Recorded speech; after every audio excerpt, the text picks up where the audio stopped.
Peace, peace. This is Brother Faheem. You're now tuned into the Lead with Logic podcast. You know the vibes.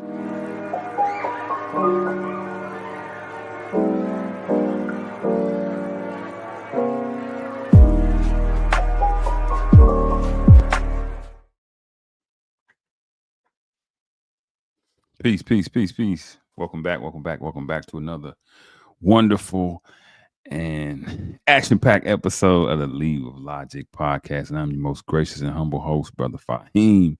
Listen, y'all know what I always say, man. Life moves at such an ultramagnetic pace. I'm always trying to keep my boots laced so that I can win this race. Man, another beautiful Monday. Hopefully it hadn't been blue for all of you. I wore that just in case it was, right? Man, so much drama in the world, so much going on, so much to discuss, right? So many things happening out in the world. Today is beautiful June 9th. Whew, the year flies by, y'all. It absolutely flies by. And man, you have to take it all in. Sometimes you have to just sit back and take it all in and be thankful for it, right? So, yeah, man, another episode. Man, so first and foremost, I want to say welcome to everybody who has never been here before. I'm Brother Faheem, and this is the Lead with Logic podcast, where I take the controversial, the mundane, and the sensational, and through objective data, books, literature, peer-reviewed journals, articles, internet clips, documentary clips. I take all those things and extract the knowledge, wisdom, and understanding from my audience so that we can live life in 3D and we can enhance our understanding, right? I like to tell people, man, it's a brand of saying in a podcast. The brand is Lead with Logic, which stands for letting enlightenment and divinity win in this harsh level of God's infinite creation. That's the brand, right? And we have hats, hoodies, and tees, and whatever you please. Go to www.leadwithlogic.com. Again, that's www.leadwithlogic.com. Yeah. And I gave you guys the saying, right? Yeah, man, y'all are here with me right now on the podcast, man. I really appreciate it. We're army of one, but I know we're gonna get the job done. Listen, so much going on, and I kind of wanted to come through and expound on it, man. Kind of wanted to come through and expound on it. I like to break things down, give critical thought. You know what I mean? Try to build on things so that people understand exactly what it is that they're viewing, right? And they don't misinterpret or ill-interpret whatever it is that they're taking in. Because you have to remember, right, that all content has an intent. There is a reason and a rhyme every time, right? There's a method to the madness. So what I like to do is kind of give insight on it so that you guys can figure it out. I don't like to tell you guys what to think. I like to help you guys learn how to think, right? So that you can be successful. Being successful meaning that you can win in your life, right? So what I've been doing is what I always do is I try to notify the people to come on out. Yeah, I try to notify the people to come on out. And so I like to show a little clip of whatever it is that I'm discussing. So I'm gonna show this clip for you guys because what we're going to talk about today, I named it Ice Rays, Deepening Trump versus Elon Beef Steepening, and Job Corps Closures, the reality creeping in. A little something, having a little fun with it, right? Some artistic, poetical side. But nonetheless, man, these are the headlines that have been all over the airwaves, right? They've been all over the airwaves all day, every day. And it's like, wow, it's getting worse. I recently saw a man crying about a raid. He was Afro-American man, and he was shedding a tear about the ICE raids. I think he's a teacher, and I get it, man. A lot of those teachers, I can understand that. A lot of teachers build up these relationships with these students, right? They get interpersonal with them. They build up rapport. And then depending on what country they're from and their status in the United States, it could be that they're not with us, or they're not there the next day, right? They don't have the they have the luxury of guaranteeing that all of their students that might be from other countries are going to be there the next day, the next week, and in this case, the next minute. It was a graduation that this guy was describing, and ICE raided the graduation, and parents were leaving the students right there wherever they were, wherever they were preparing to graduate from this school, and they were leaving because, they might, whatever their status, it could be a status that was unfavorable or a status that was in question being in the country, and it just hurt him because the students were affected by it, right? The students were crying. They didn't know whether they were going to see their parents at home. So I see it's two of y'all. Hey man, y'all know what I always say. Hook it up in the comments, say something. If you're on Facebook, please repost this to your page, send it to somebody in the DM. If you're on YouTube, listen, take the link and send it out. And listen, please, please, please like and subscribe. Like and subscribe. It costs nothing for you to like and subscribe. Nothing but a little bit, nothing but scrolling and checking or clicking, right? You do that. A lot of people do that every day, all day. So I'm not asking you to do anything different. Just support the brother so that he can become a regular on the algorithm. But yeah, so that was one thing about ICE that I saw that was kind of disheartening. It made me think, wow, it's really having an effect on the people. The next thing is I read and I listened to this whole Trump and Elon beef, right? And I said, damn, that's crazy. Now, I had my thoughts about Elon being so engaged, having such a strong role, such a big role in the government, right? Being that he's South African, I was like, that don't sit too good, because obviously he's gonna have the best interest of heart of his native country, right? Or himself, right? You have to ask, if you're not an American, but you're a high American government official, right? Or you've been brought in to be one. I understand you got people who have, like Arnold Schwarzenegger, he was made, I want to say he was governor, right? I think he's governor out there in California at one point.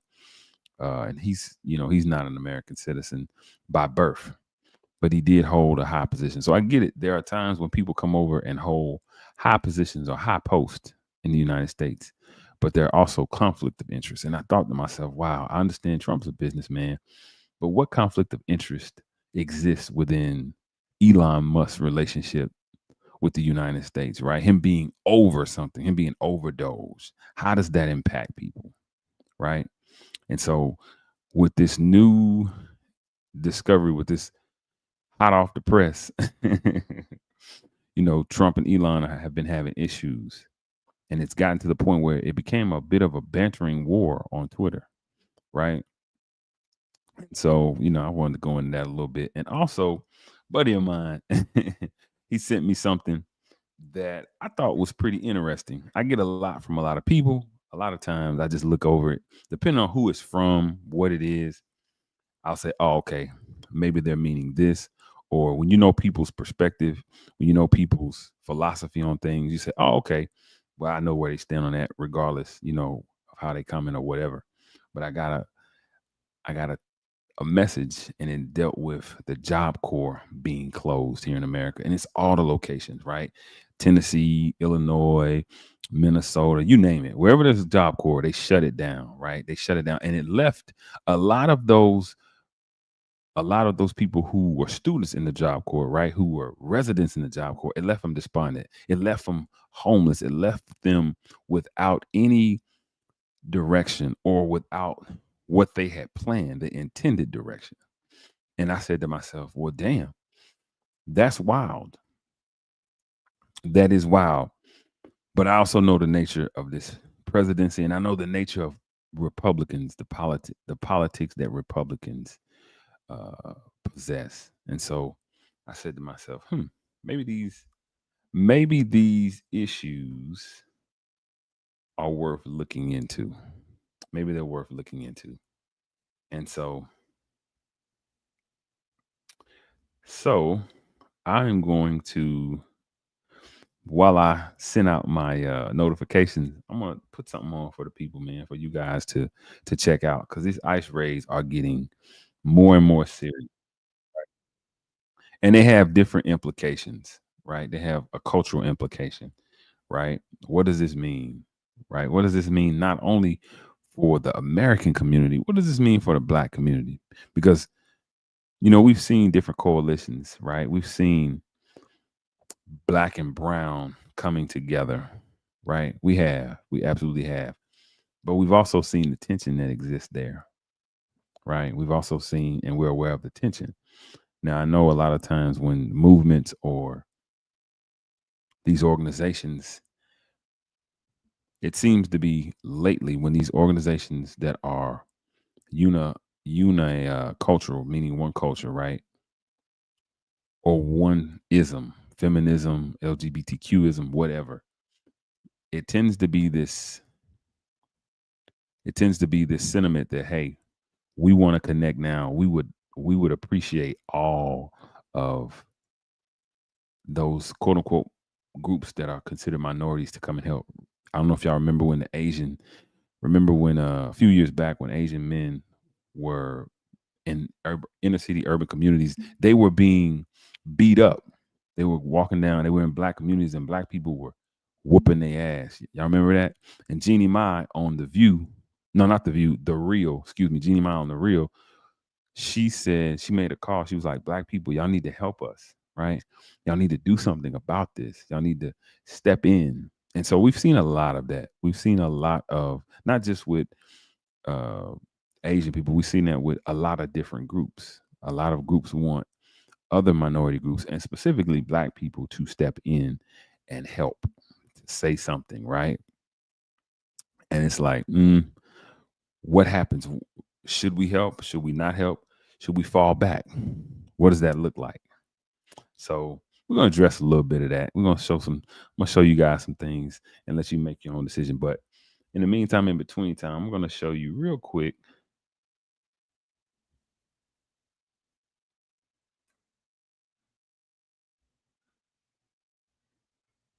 what's going on with the ICE protest and the raids. Here we go. Here we go.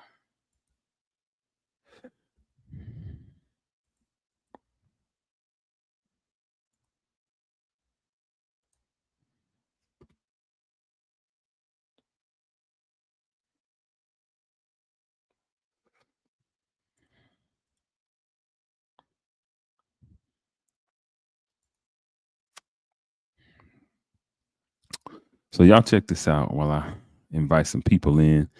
This is first thing we're gonna tackle. This is has to do with the ICE raids. It says sources: 700 Marines being mobilized in response to LA protests. There's a lot going on out there in LA. My people in LA, y'all be safe out there.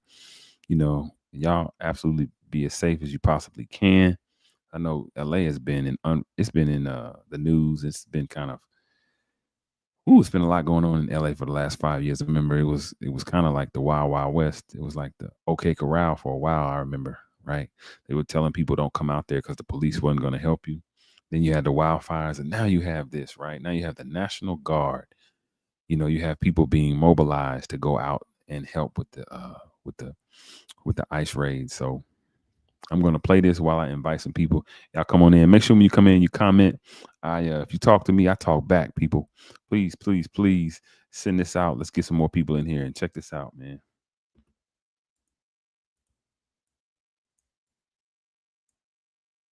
U.S. Marines. More than 700 U.S. Marines have been mobilized to respond to protests in Los Angeles, some of which turned violent over the weekend. One county official called last night, quote, probably one of the most volatile nights in the city's recent history.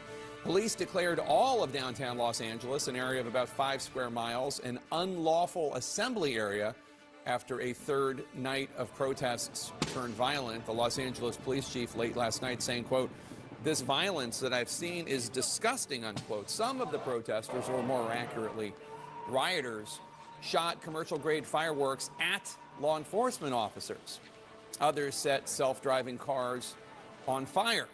CNN witnessed police using flashbangs and tear gas to disperse crowds. Police arrested 27 people just yesterday alone. All of this started on Friday. That's when Immigrations and Customs Enforcement, or ICE, conducted workplace raids in L.A. The Department of Homeland Security said operations in L.A.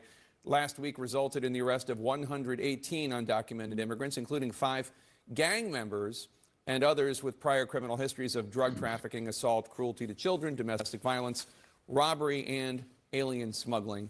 The roots of this aggressive ICE activity last week may have been seen last month when top Trump aide Stephen Miller, sources tell CNN, demanded that immigration agents ramp up deportation efforts and seek to arrest 3,000 undocumented immigrants a day. 3,000, that's triple the number of daily arrests from the early days of Trump's term. In response to the ICE action in LA on Friday, some protesters began gathering outside the Metropolitan Detention Center. But as day turned to night, things got out of hand, not only downtown, but about 10 miles east in Paramount, California. Now, law enforcement says that protesters moved in on them and officers used flashbangs to disperse the crowd. The FBI's Los Angeles field office announced a $50,000 reward for information on a man that the LAPD says assaulted an officer and damaged property. Los Angeles Mayor Karen Bass said ICE gave city officials no warnings of these raids, which made it difficult, if not impossible, to plan for quelling any spontaneous protests. Then on Saturday, President Trump took the rare major step of deploying the California National Guard despite the objections of the Democratic governor of California, Gavin Newsom. This was the first time a president called in the National Guard without a state's request or consent since Lyndon Johnson did it in 1965.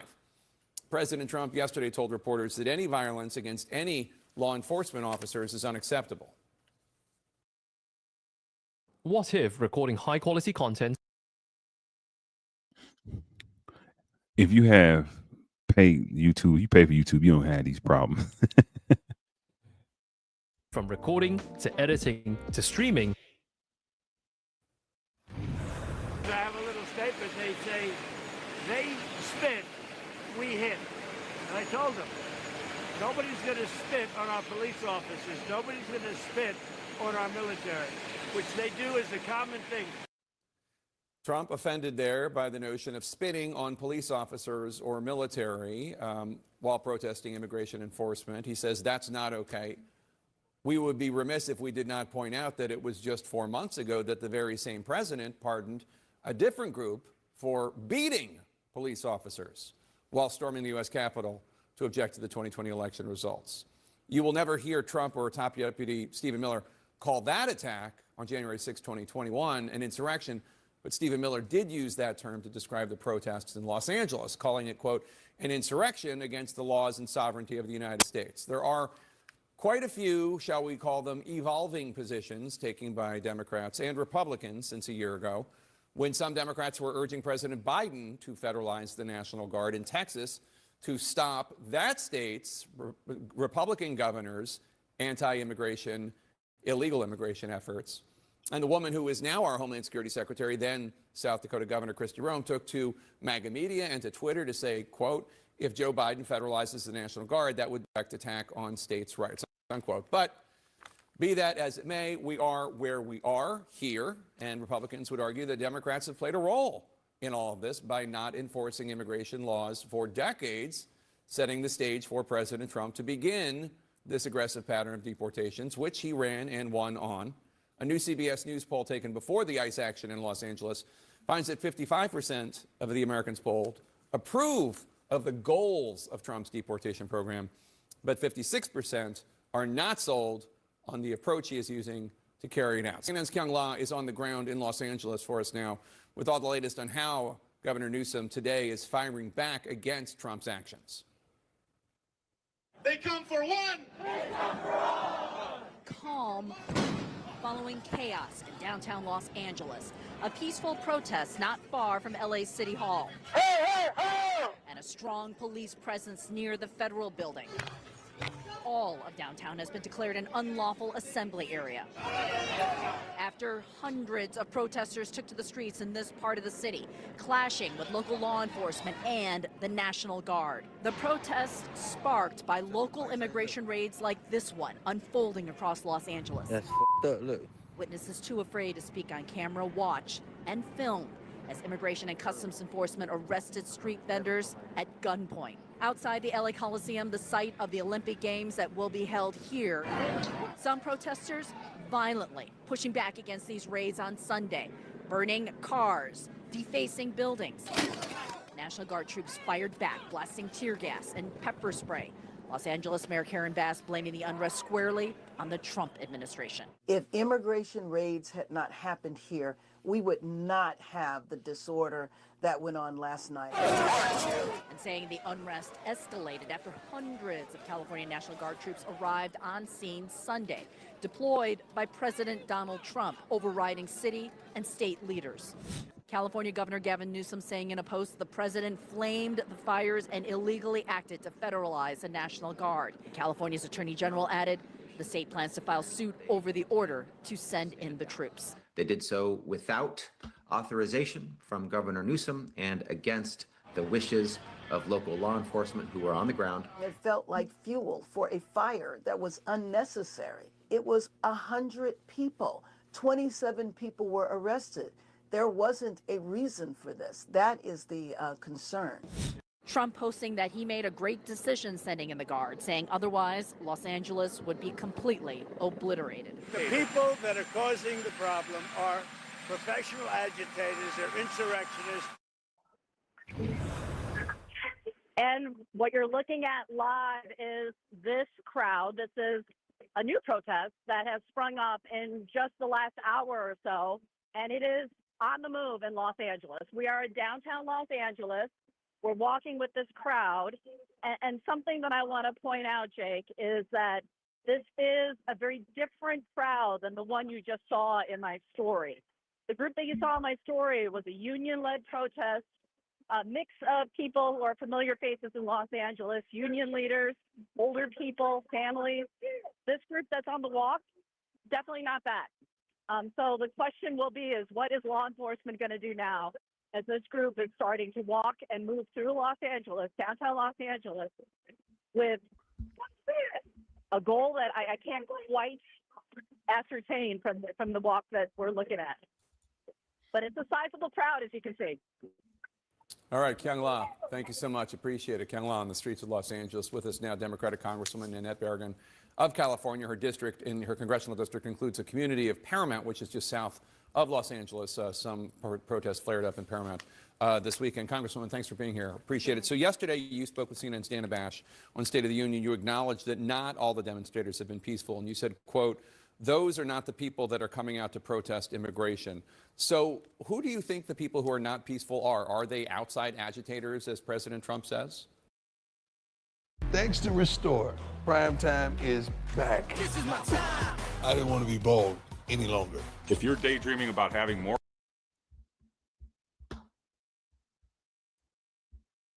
they definitely could be. We've certainly heard some could be anarchists, people who are looking for trouble. People are just, you know, in the evenings looking for some trouble to make. So I don't think those are the people that are out to protest the mass deportations. And that's what you're seeing. You're seeing people angry that you're having mass deportations happening in Los Angeles after months of seeing this administration send ICE agents to hospitals to wait for women to have labor, sitting there in the Labor Department to separate their kid and try to deport the mother, to schools to take kids. And of course now, just rounding up people. There is no targeted enforcement. We know they're going to like Home Depot lots to look for people who are looking for jobs. They're not criminals. And that is the outrage that you're seeing. And I think that if ICE left, I think if the National Guard left, you would see this all die down. There is a way to do immigration enforcement. It's been done before. This is just the president's way to escalate things, to cause tension, and I think really to distract what's happening in Washington on all the failures, whether it's the economy tanking, whether prices going up, whether the millions he's going to take away from healthcare. This is the master in a show, and this is what he wanted. I want to get to that in a second, but just in point of fact, you said they're not criminals. If somebody from the Trump administration were here, they'd say they may not be violent criminals, but if they're in this country illegally, they're criminals. You say that deportations can be done, or immigration enforcement can be done peacefully. What's the way to do it peacefully if not raiding places where undocumented folks are. I mean, the position of the Trump administration would be, if you're not in this country legally, you shouldn't be in this country. I mean, that's what they would argue. It's so, and this is a misconception that if you're in this country legally, that you're a criminal, because it's a civil matter. It's not a criminal matter. But there's a way to go after people. We've been doing this forever, and that is they know where the serious criminal offenders are, and they send folks out to get them. They don't just go massively round up people.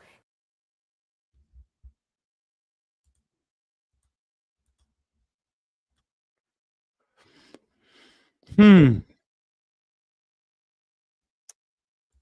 if you're just not joining in, let me see, man. Let me see who this is. I see we got some more people. Hey, if you're just not joining in, peace, welcome. I appreciate you coming in, man. Wherever you at, wherever you are, please know that you're a star. Do me a favor, go right on ahead, man, and throw it in the comments. Hey, listen, this is who I am. This is where I'm at. This is where I'm from. This is what I'm doing. Man, you just saw what's going on out there in California. Man, they have Marines going in there because California is in upheaval. The ICE raids are getting serious. They are getting very, very serious. It's crazy. And listen, to put a little context on that politically, you got to understand, California is a very liberal state, right? Very liberal state, super, super liberal. You know, they're very liberal in their stance on guns. They're very liberal in their stance on immigration. And they're also very liberal in their stance on the LGBT community. I get it. But you got to understand, Donald Trump is at the opposite polarity, right? His stance on all that stuff is really opposing. And what I like about what we just saw, I was listening, I was sending out my notifications. What I like about what we just saw is they said, you know, he was like, look, mass deportations have happened before, right? It's just the way that they're going about it. That's understandable. So to keep it in context, brothers and sisters, ladies and gentlemen, America has always been about mass deportation. This is not something that was born or originates with Donald Trump. Remember that. Now, the way he might be going about it, right, could be debatable, right? Could be absolutely debatable because, like I said in the beginning, with the teacher that was crying online, he said, man, I was at the graduation and all these parents had to run out because ICE raided the graduation, and it was heartbreaking to see the children, how they reacted, how they responded. They cried because they didn't know whether or not they were going to see their parents when they got home. They didn't know if they were going to be orphans or not. So I understand it. So, you know, politically, this is something that is not new. But now how Trump is going about it, people tend to have or seem to have a problem. But the other side of that coin is also this. The Democrats, how they've handled it, what things that they swept under the rug, right? Left wing, right wing, same bird, right? I always say on my show, I'm not really a political person. I'm into the politics that are going to benefit me in my pocket. Period. Whether that's liberal, conservative, independent, whatever, right? Because I'm under the guidance and the knowledge like this. Politics really don't work for Black people. Period.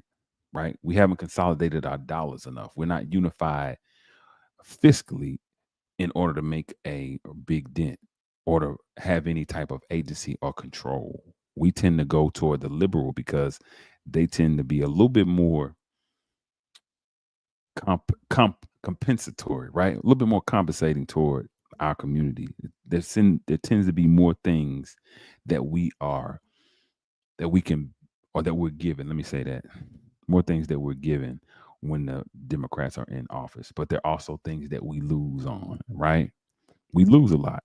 We lose a lot of things. And so I like that it was a balance. Like, listen, this isn't new, but the way Trump's going about it is absolutely questionable and unfavorable, but also had the previous party handled this a little bit differently, maybe this wouldn't be a problem.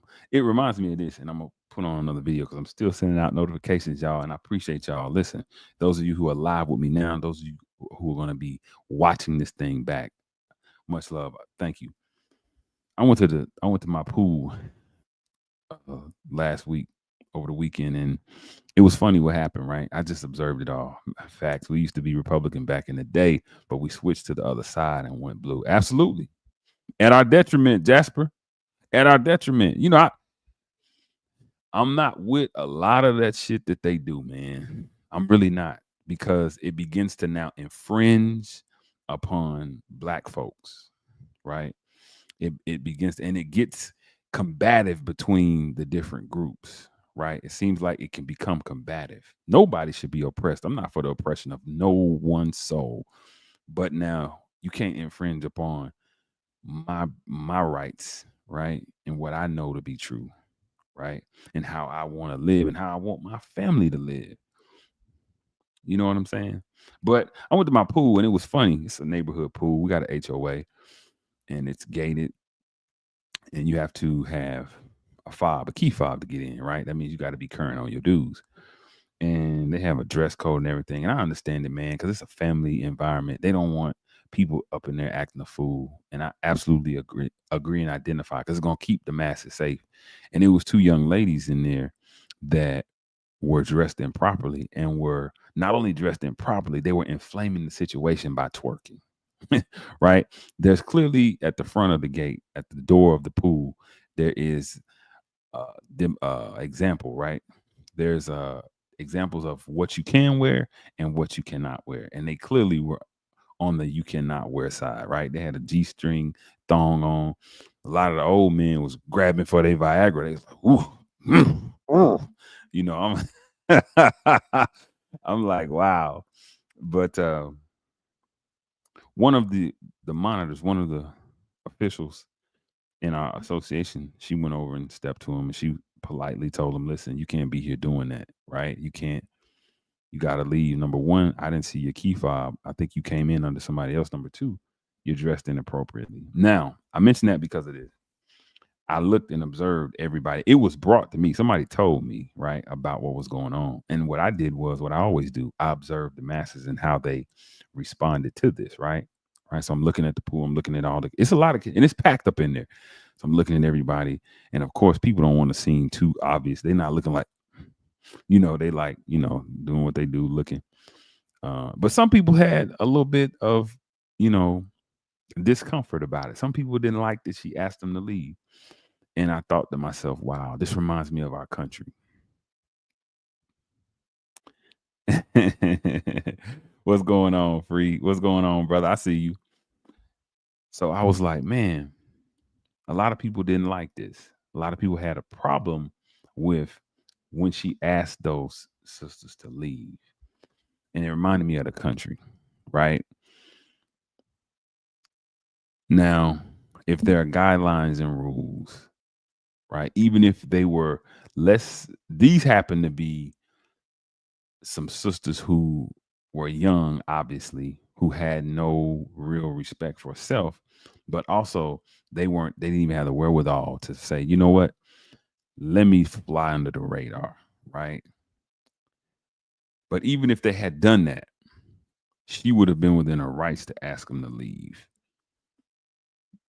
And what I learned was people are always going to have a problem with it, right? People are always going to, you can't please all the people all the time, right? Somebody's going to have an issue with something.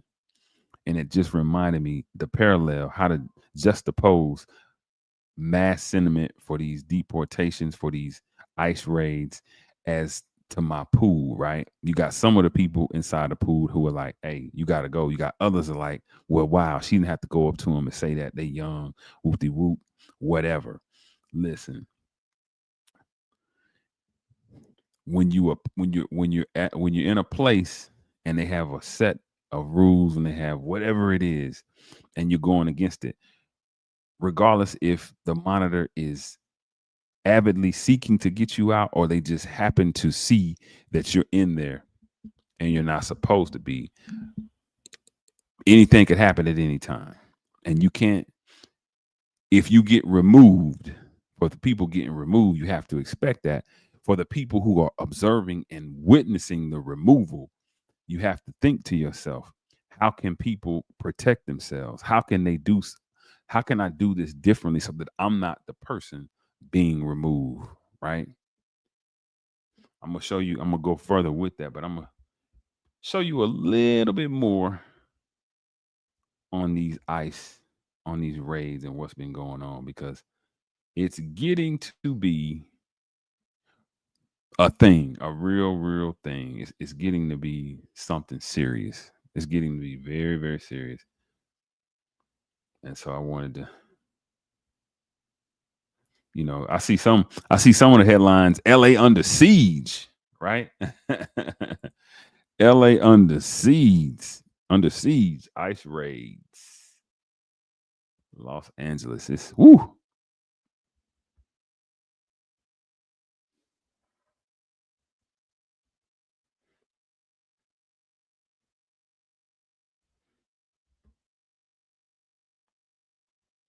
I mean, they even have live coverage, you guys. If you go on YouTube, it's live coverage. Live Los Angeles anti-ICE protests. Goodness gracious. Hundreds return to downtown LA. 4th day of ICE protests. This thing been going on for four days.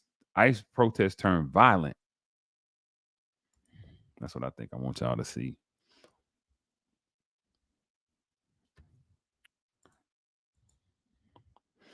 ICE protests turn violent. That is serious. That is serious.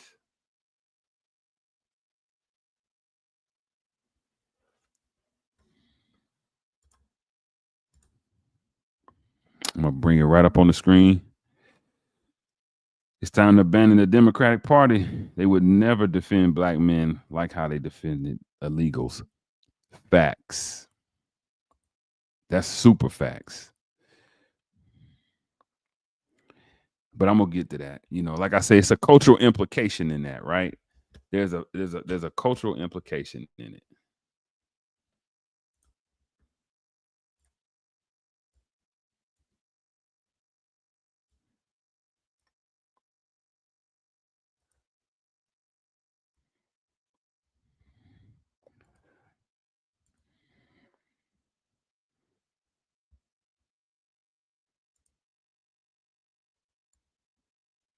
Y'all check this out.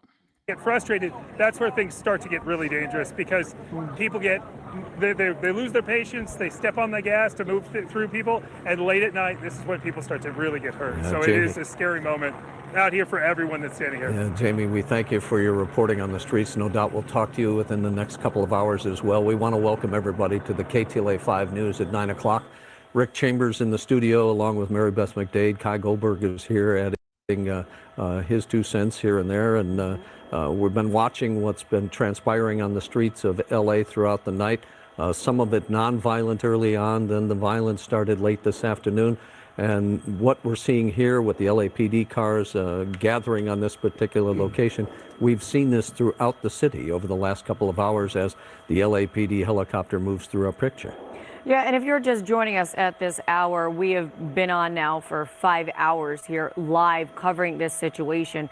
But this all began earlier today with a peaceful protest in the Alvera area. And it was, people getting out there to express their opinions about these ICE raids that have been going on in the city of Los Angeles. And for a good, portion of several hours, it was a peaceful protest. And then they began marching over to the federal detention center. And from there, things, started escalating. And then from there, people began marching onto the freeway. They are on the 101 north and southbound. You had the CHP come in, detained several people, and then they were able to get people off the freeways. But from there, different groups have been scattering about. We saw them set Waymos on fire. They've been vandalizing all sorts of buildings and cars. We even saw them at one point throwing stones and commercial-grade fireworks down onto CHP officers and their vehicles, which was on the 101 southbound. I found it interesting. How we were all wondering, gosh, where are they getting those enormous stones that they are throwing down? And to hear Chief Jim McDonnell talk in the 8 o'clock hour when he held a live press conference, he was saying that some of the protesters they have in their backpacks, they actually carry big cinder blocks. Yeah, they break them up, throw them down, and then some of them also carry hammers on them. And we're going over to that federal detention center, and they were banging on the concrete, breaking up, taking that over, and tossing that down onto those cars. We saw they broke out the back window of one of those CHP cars. Yeah. and throwing over those scooters and all that. And those scooters are extremely heavy, and they were doing a tremendous amount of damage to some of those sheriff's vehicles. Some of those vehicles were totaled. Like it, huh? Yeah. I mean, there's no doubt about it. And then also tomorrow, if you have to take the 101, definitely watch us here for the early morning news, see how traffic is doing at that hour, because there were so many projectiles and also glass, and we have to see if the 101, it was southbound, will be open by business hours tomorrow morning. So that's a big consideration getting into work if you work in downtown Los Angeles on Monday morning. Yeah, and that 101, you know, the real sort of hot spot, if you will, is between Los Angeles and Alameda. And I have to imagine that some of those cars, all that traffic we're seeing in and around where Jamie Chambers is over at, you know, Cesar Chavez and Main, if some of those had to get off the freeway because that portion of the freeway is shut down. So they may just be, you know, these innocent, unsuspecting people, you know, trying to get home or wherever they need to be tonight. Now we've had a team of reporters, you know, on the ground covering this important story for us in downtown Los Angeles. And we're now going to go to our Rachel Menitoff, who is live for us. Rachel, if you can please let us know where you're at and what you're seeing from your vantage point. I don't know if you're by any of, you know, these fires that are breaking out in downtown LA.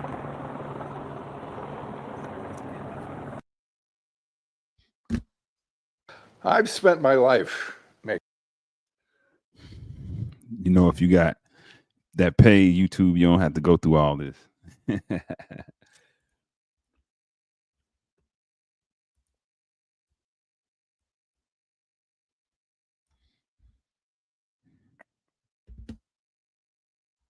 We're at Alameda and Los Angeles Street. We're not near any of the fires that you mentioned. I can show you what we're seeing.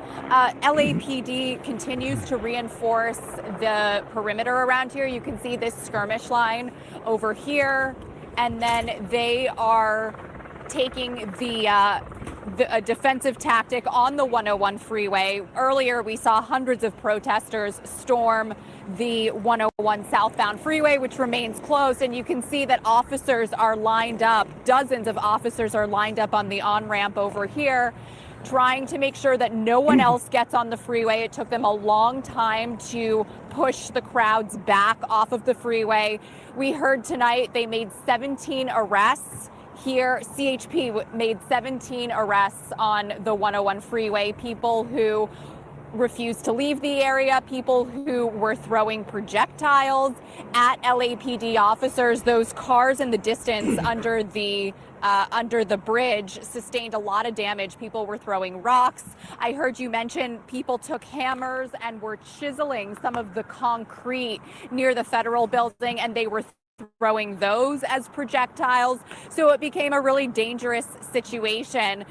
Chief Jim McDonnell called the violence disgusting. He says that his officers are putting their lives on the line and have been in some really dangerous situations. Earlier today, we saw a lot of those homemade commercial fireworks. He said that these can be deadly, and people were firing them off at the officers over here.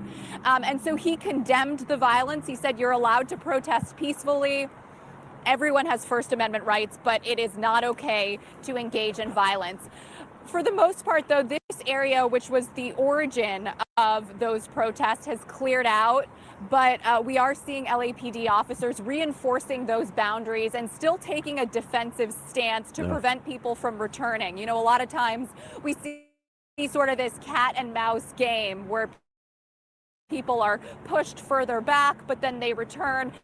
And it seems as though LAPD is trying to prevent something like that from happening. Yeah, and one of the problems when they call a tactical alert like they did earlier today, that brings all the reinforcements to the downtown area, but then the rest of the neighborhoods around LA suffer because the calls they're putting in for what may be an emergency in their neighborhood or their home, the response to that suddenly becomes lengthy, and people are put in danger because of what is happening in the downtown area. And again, you know, that's burning. It's hard to tell from this location. Sky 5 has been up and around downtown. That looks like a dumpster. Yeah, I think it's a dumpster fire. They've been pulling just about anything, really, that they can get their hands on as they move down the streets. The dumpsters were We also see the. This is another couple of cars doing donuts in there. This one's And this is just doing for- donuts. I don't know if they're trying to get away or if this is a deliberate, one of those like the street takeover type deals. This is just. Oh my goodness silly. gracious.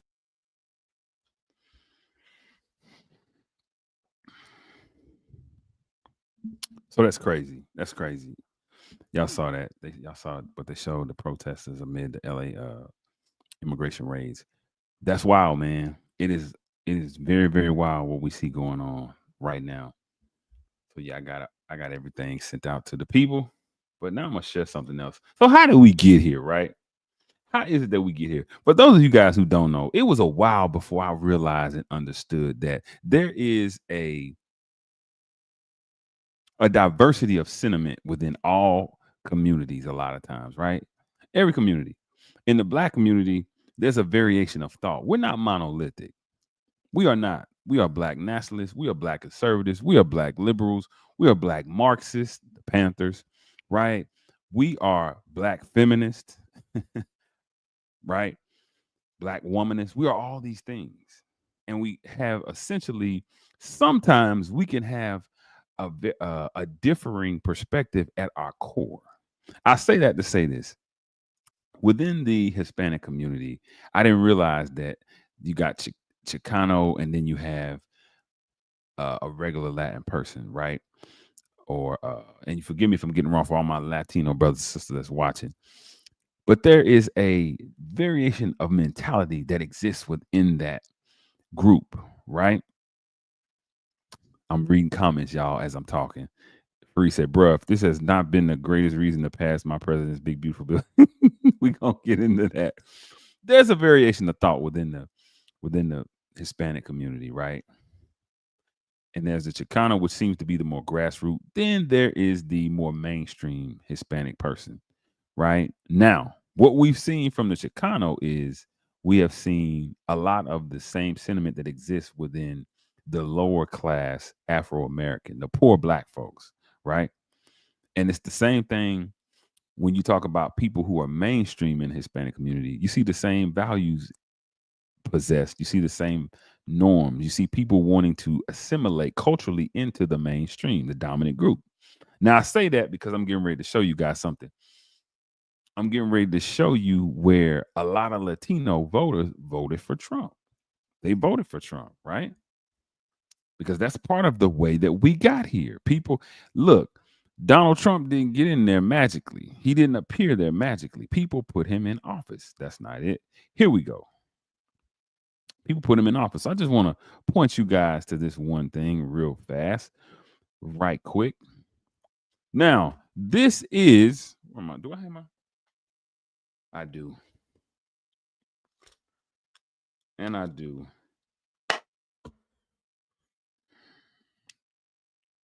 All right. So here we go.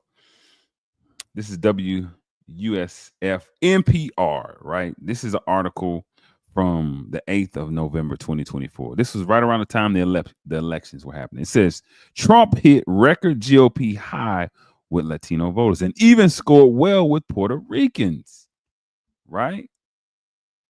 President-elect Donald Trump's 45% share of Latino voters set a record for a Republican presidential candidate. But the bigger surprise was a strong performance with Puerto Ricans. Even after the garbage insult, Donald Trump's share of Latino votes set a record for a Republican presidential candidate, and it included a strong performance with the Latinos who seemed least expected to support him. According to a national exit polls, former president and now President-elect Trump won as much as 46% of the Latino vote electorate in Tuesday's election, which he won handily over his Democratic rival, Vice President Kamala Harris. That's a sharp rise from the 32% Trump took in the 2020 presidential election, and even higher than the 44% high mark set by President George Bush in 2004. See, old Bush, George Bush, that's Junior, right? In Florida, where he took almost 60% of Latino ballots, Trump won Latino majority Miami-Dade County, the first time a Republican presidential candidate has won that since 1988. His win there was fueled by almost 70% support among the country's majority Cubans, according to a Florida International University poll. What's most surprising, however, is Trump's apparently strong performance with Puerto Rican voters, considering that shortly before Tuesday's election, speakers at a Trump campaign rally in New York made demeaning remarks about Puerto Rico, calling it a floating island of garbage. Wow. Puerto Ricans, as a result, were expected to punish Trump at the polls, but results suggest otherwise.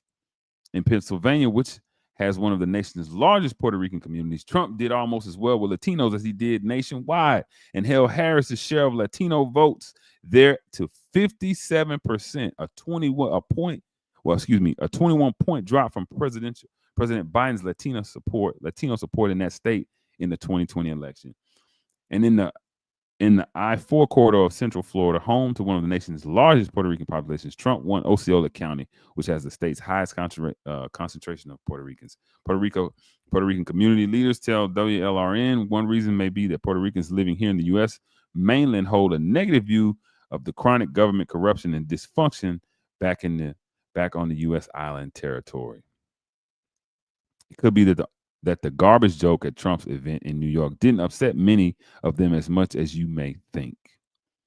The garbage insult at the Trump rally, in fact, motivated many voters on the island this week to support the pro-independence party in the governor's election. Before the Trump rally, the incumbent pro-statehood party was leading in the polls by some 20 points, but with almost all the votes counted there, it appears it will defeat the pro-independence candidate by only about 6 points. Now, I wanted to read that because that goes into what I was saying, guys, right? We're not a monolith culturally, right? We are not. I understand that. We're not a monolith. But with that being said, we have to remember that there are also segments of our communities that absolutely support the other side that may not be in agreement, right, with what we believe. And they showed it. They did something about it. It's one thing to say something. It's another thing to put some muscle behind that hustle. And that's absolutely what they did. But I was surprised to see that 46% of the Latino community, that's damn near half, just under half, supported Donald Trump, supported what's going on. Now, if we look at where it stands today, here's another article, right? Kind of give you guys, and I appreciate you guys coming in. Please, please, please. Again, if you're on Facebook, wherever you're at, wherever you are, know that you are a star. And look, I want you to repost this. If you're on Facebook, please post it on your page. Send it to your good buddies who want to get some critical thought and analysis. Send it to them in a DM. For my people who are watching this on YouTube, please grab the link and send it out to 100 people. The more the merrier. I am Brother Faheem, your most gracious and humble host of the Lead with Logic podcast.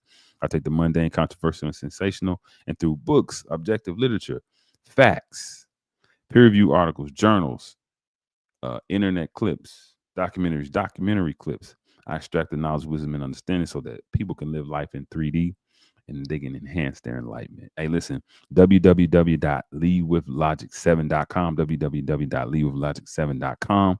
That is the website. We got hats, hoodies, and tees, and whatever else you please. You did. We got all kind of different designs. This is for my people in this. This is for my people in the peach state. That's a peach design. Lead with Logic, and remember, that's a brand, a saying, and a podcast.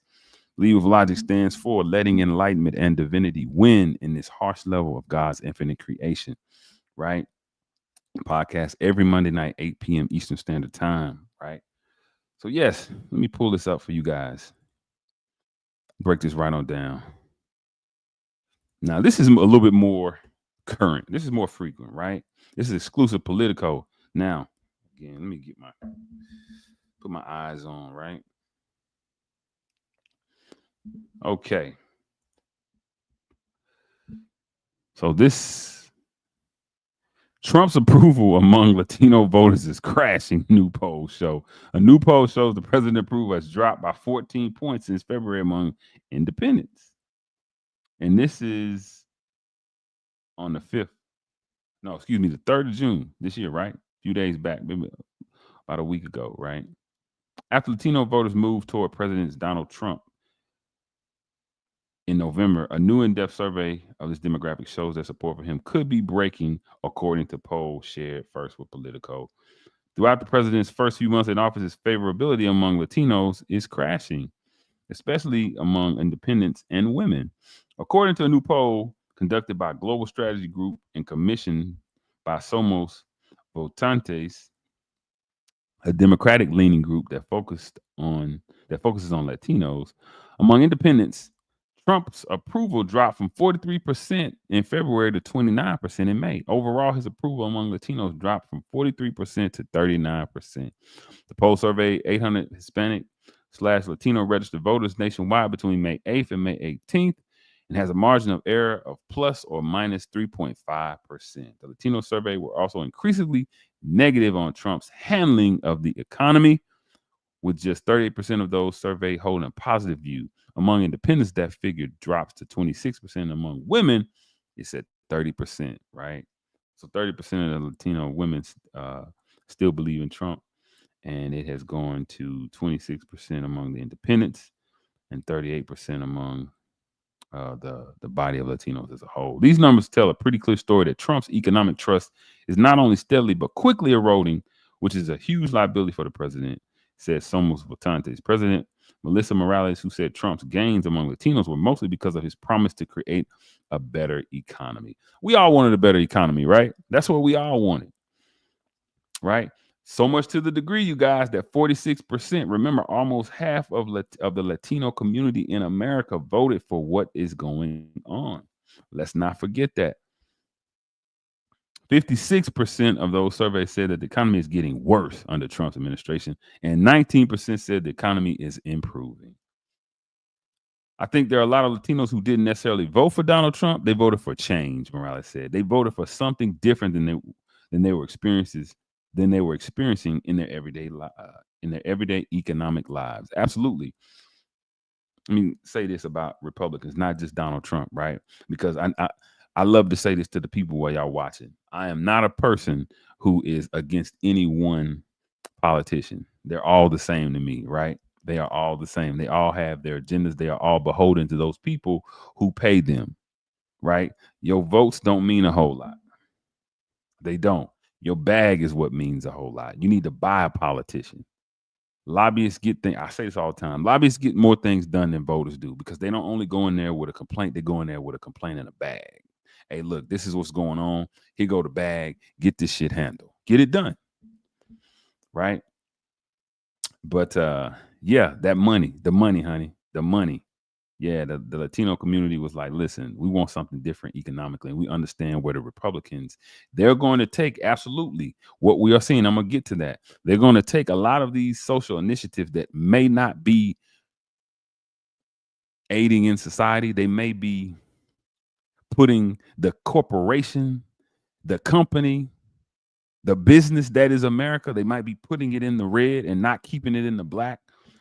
But they will open opportunity zones, right? There will be economic opportunities to advance. I think I shared a post one time of the late great Jim Brown. Jim Brown was a man's man. Jim Brown was Aiken and equivalent of Muhammad Ali without all the fanfare and the charisma or the flamboyancy that Ali had. But if you go back and look at my shorts, he said something. The guy said, are you going to vote for the Democrats? He said, no, sir. And I agree with him so much. He said, no, sir.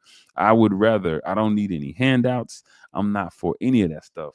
I would rather deal with my own people, create something, get off my butt and create a business, create some kind of change. And you give me now a deal. We work with deals. We don't work with just handouts. I understand affirmative action helps people, right?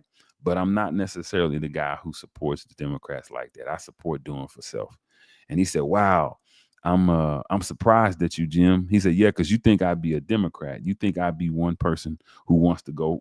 You think we're all supposed to, be Democrats. He's basically saying black folks are typically on the Democratic Party. By and large, that's the primary block that we are on. But there are those of us who want to escape that. There are those of us who want to create something for ourselves, by ourselves, right? And we understand, hey, there will be no justice. There will only be an opportunity for us to build economically. And so, yeah, it sounds like the Latinos have uh, they had gotten to that point, right? Republicans have continued to bet that Hispanic and Latino voters will continue to back them in the midterms following Trump's inroads. On Monday, the National Republican Congressional Committee launched a Spanish ad campaign targeting 8 House Democrats, which doubled down on the promise to target 11 seats occupied by Democrats across the Southwest. Republicans point to Trump's progress with his voting bloc as well as specific gains in a few majority Hispanic House districts. So yeah, I just wanted to show that, like, man, the Hispanic people are buried in perspective on this. Post Free said those polls are BS. They are urban driven. The cities are always liberal. Well, listen, look, not all of them are. It just depends on what state you're in. It really depends on what it's city driven a lot of times, Free, because you're right. You can be in a state like Georgia, which is red, right? Like it's beet red, but then you have Atlanta, which is misty blue, right? It's my Miles Davis kind of blue, so it's very, very blue. But yeah, man. So yeah, I just wanted to show that. I just wanted to show you that there is that variation that exists. But now, how does that connect culturally? Faheem, you mentioned that there's a cultural aspect in this. You said that there's a cultural implication. Well, just like we experienced, and I said this before you good people came in. If y'all watch this thing from the beginning, I mentioned the Asian hate, right? When that whole Asian hate spell was happening, there was a call for Black people to get involved on behalf of Asian people, right? And there was no answer to that call. And you think to yourself, damn, why wasn't an answer to the call?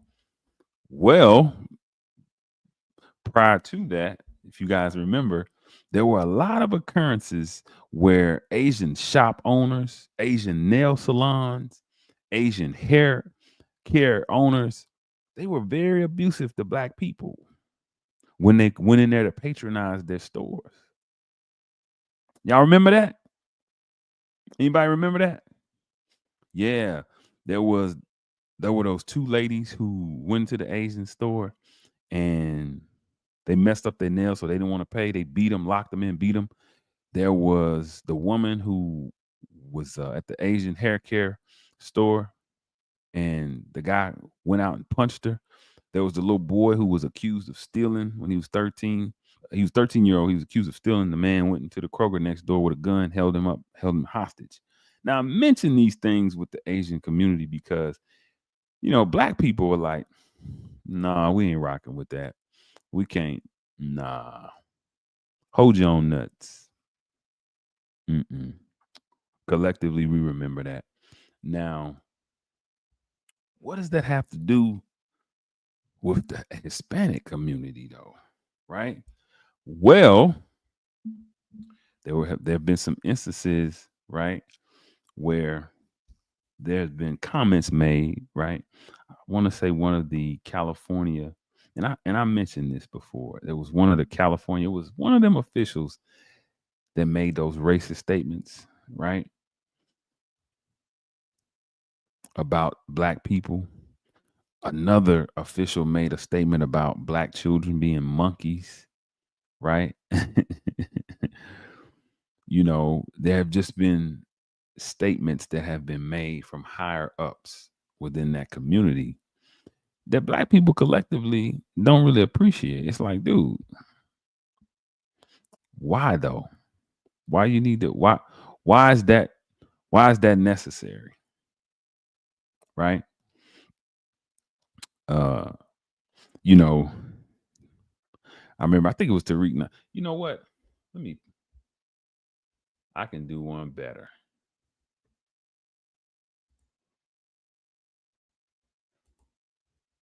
I can do it a little bit better. After this, look at I'm already at the hour. This time go by fast, y'all. Damn, this time go by fast. The hour goes by quick when I'm on here speaking to y'all. But I'm gonna just show y'all, right?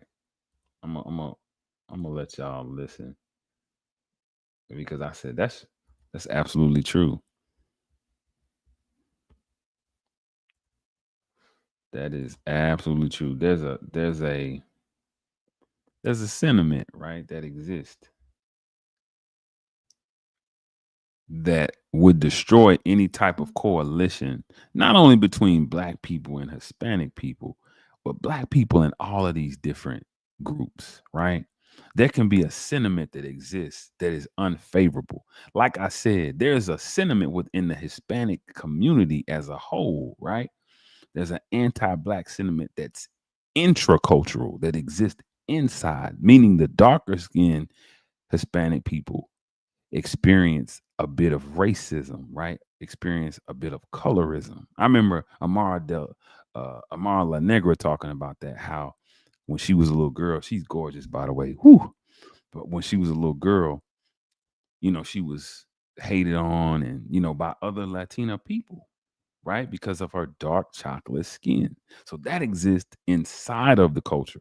So, outside of the culture, when you're talking about other melanated people, that exists. Now, I'm bringing that up because these are factors, these are issues, these are things that our collective conscious don't forget. There are those of us that say, nah, I can't. She is a baddie. What's that song? She's a baddie with a fatty. Yeah, it's the truth. But no, I'm messing. But these are those things that would not cause for us to be able to come together collectively. That doesn't mean there aren't enclaves and we don't all have. I have family, right?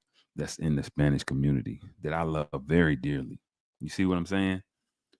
But I also understand like the treatment that I get from my family is not the treatment that I get, from all people, right, in that community. And that's not to say that, like I said, that's not to say that everybody's bad, because they're not. We're not monolithic, just like they are not. But it's just to bring to the forefront, these are some of the reasons why you don't see, when you look at those ICE raids, when you look at the protest, when you don't really see a lot of, I haven't seen a lot of black people involved, right? I've seen people crying, I've seen people discussing. I got family that's teachers that tell me the stories, the horror stories about their students. But collectively, I don't see it. I don't see black people outpouring like, hey, these are our amigos. This is our La Family. I don't know how to say it. I don't want to mess up. La Familia. Y'all know what I'm trying to say. These are some of the factors that would cause that to go all the way left. You see what I'm saying? You dig what I'm saying? So I know I said I was going to talk more about that, but I'm going to move forward. So Trump and Elon. What's going on with Trump and Elon, y'all?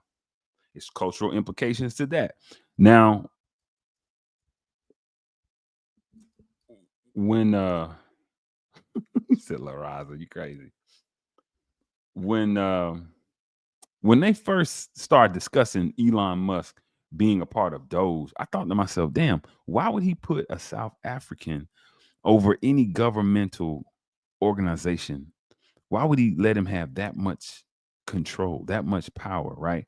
And again, isn't there a conflict of interest? Because if I'm Elon Musk, right off the bat, I'm gearing all my bills, anything Doge related, I'm getting rid of you if you are messing with my stake that is Tesla. If you are doing anything, it doesn't even have to be malicious. If you're doing anything competitively against Tesla, you got to go, bruh, because you stopping my money. I'm trying to expand my legacy. I'm trying to expand my empire. And I'm like, Trump is a genius. He's at least a smart businessman. He understands that. So why would he put this dude? Okay, whatever. And so I thought that was I thought they were strange bedfellows. Let me say it like that. I thought that they were very strange bedfellows. But now, when I saw, I want to show you guys. I watched this last week. I'm looking for it, y'all. I watched last week, the whole rundown of what happened, right? How it all started. And it was, it was crazy. It was really, really crazy. And I'm thinking to myself, wow, this is serious. And he accused Trump of being involved with that whole Epstein Island thing. He said that's why they haven't brought it out yet, because they don't want Trump to be exposed. And I thought to myself, wow. And someone said maybe it's true, because Trump did say that he would pardon Puffy. But at the same time, he said he would pardon anybody who he thought had gotten a raw deal, meaning they got an unfair shake at justice. And it was glaringly apparent. That's how I understood and how I interpreted that. But man, I'm thinking to myself, what is going on with these two, man? And why are they taking this thing public? They are really going at each other, man, like I've never seen, right? And I'm not surprised at Trump, because Trump has showed he's the opposite of Michelle Obama. She said when Barack Obama, when they go low, we go high. Trump like, no, when they go low, damn it, I go hell. I'm going super low. Super low. I ain't mad at him. I ain't mad. Sometimes it takes that. I was reading a little bit of his book, and I'm pulling up this video for you guys. I was reading a little bit of his book, and he said, I'm not really a person that likes to fight. He said, but if you're going to try to run over me, though, yeah, we're going to fight. I'll fight to my detriment. I'm going to fight you to my detriment. So I said, oh, okay. All right. So I kept that in mind. But here's a little something I want to share with you guys. This is a little backdrop, man, of what's going on with Donald Trump and Elon Musk. Very, very quickly. Let's check this out. Very, very quickly. I saw this and I thought to myself, wow, this is crazy. Does that mean I'm not gonna be able to get my Tesla on discount?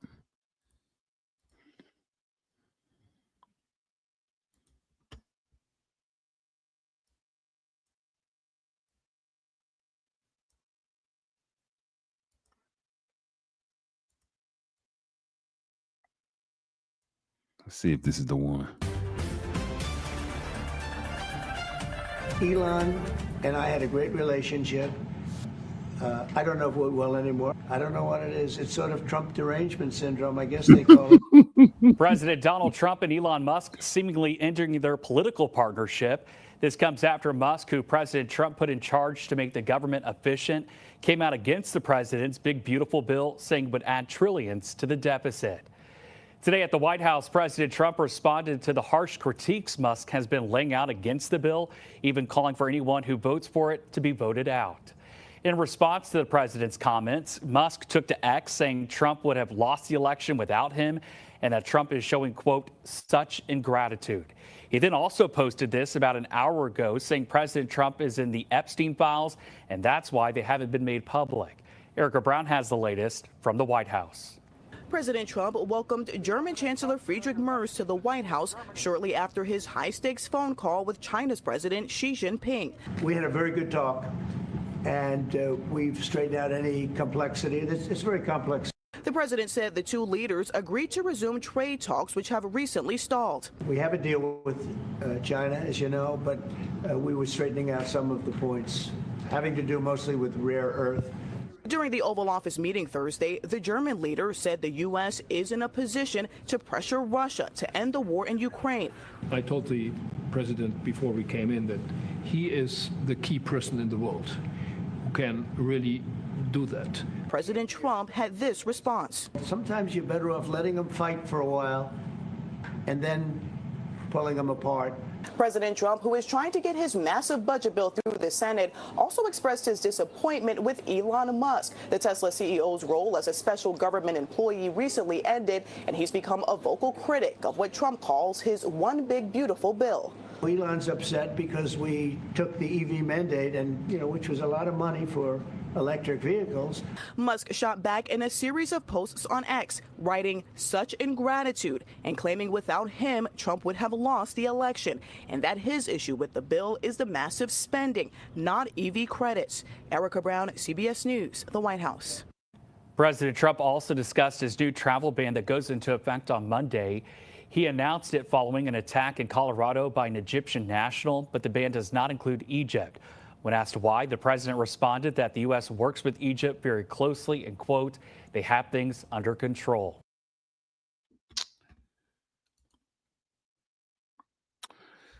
That was funny to me. He said he was the reason why Trump won.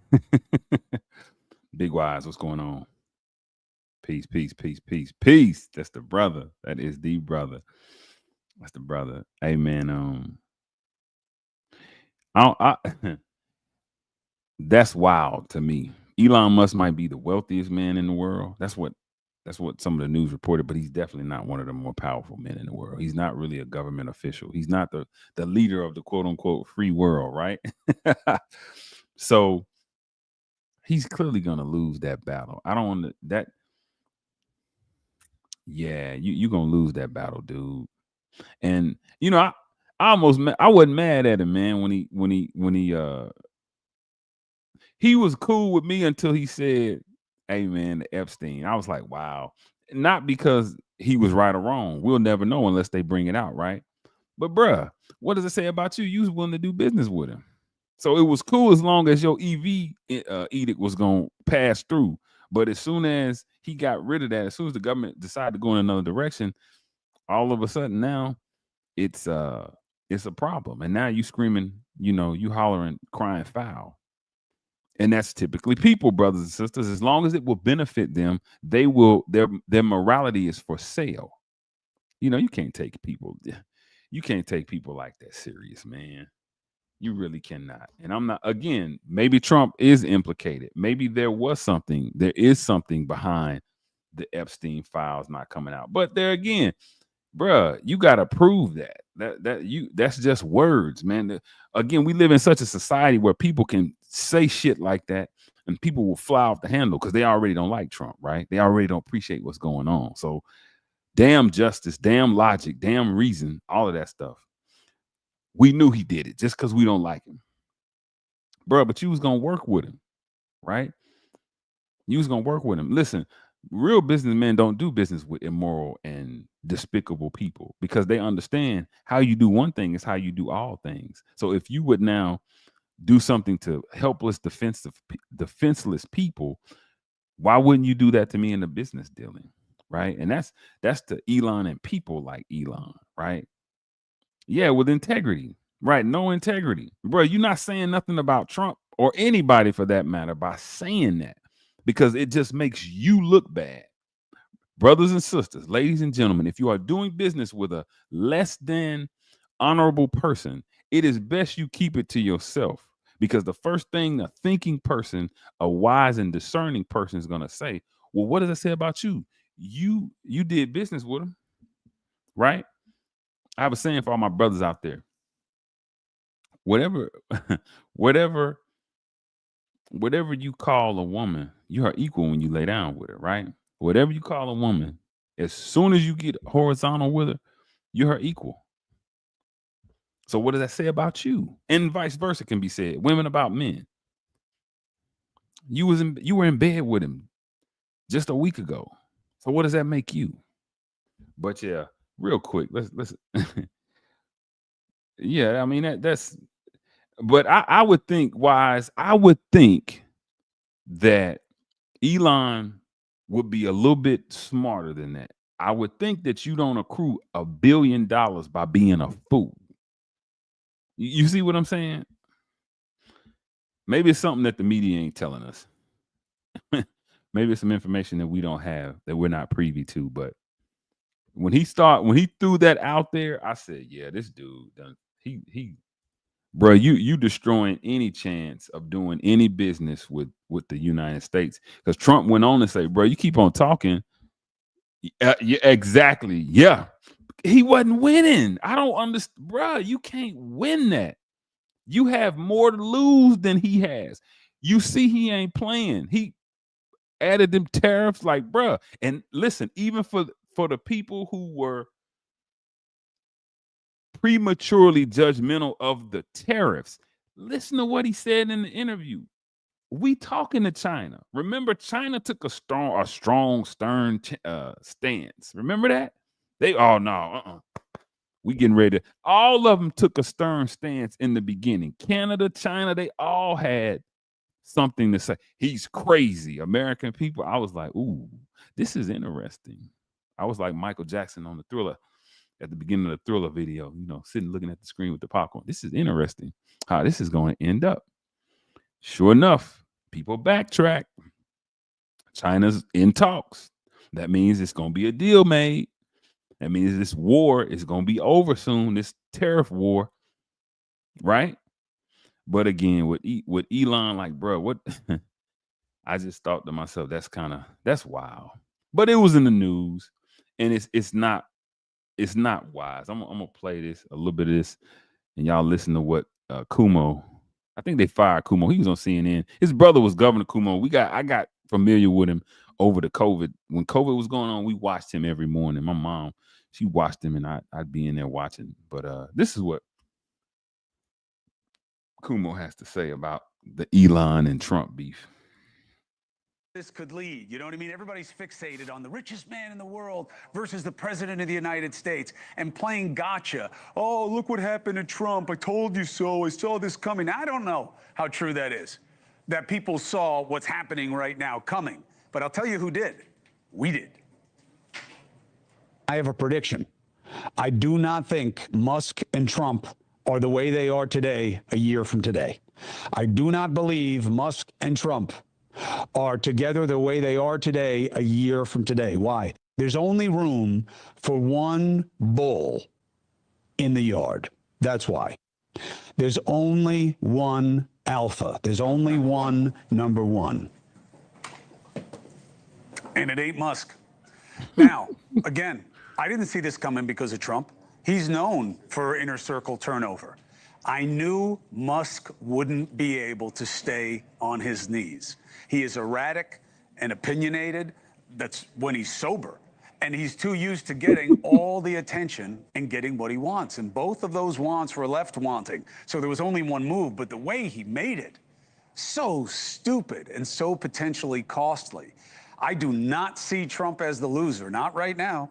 Musk lost access, he lost market share, he lost MAGA love, and if he isn't on the phone kissing some hiney real soon, he could be at a lot more bruised than whatever happened to that eye that we saw. Okay, now look, I don't know what caused the rupture, but we know the fur is flying, right?